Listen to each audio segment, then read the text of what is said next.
ignition ulit. Hintayin natin na mag-blink yung PMS reminder.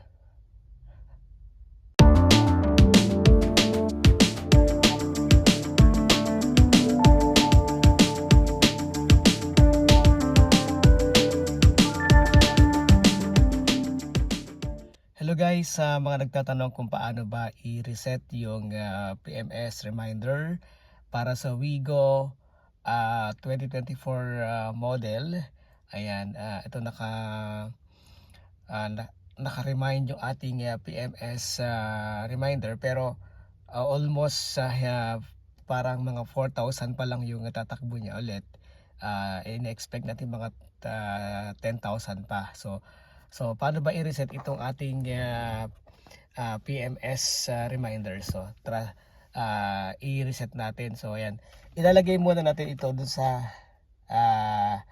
nakita niyo yung E and A na yan, dapat andyan siya nakalagay, di ba? Halimbawa ito, ito yung ating Odo E, tapos lobas, ayan, Odo, ilagay natin siya dyan, tapos i-off natin yung ignition. Yan, tapos ang gagawin natin, i-press hold natin itong button na to. So tapos i-on natin siya, ignition ulit. Hintayin natin na mag-blink yung PMS reminder. Okay. So yan, reset na siya guys.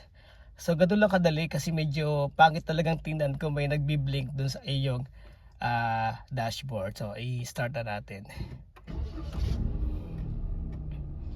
So yan, clear na yung ating dashboard. So ganun lang guys, kasimple, para matanggal natin yung PMS reminders. So yun guys, thank you for watching. Tara na!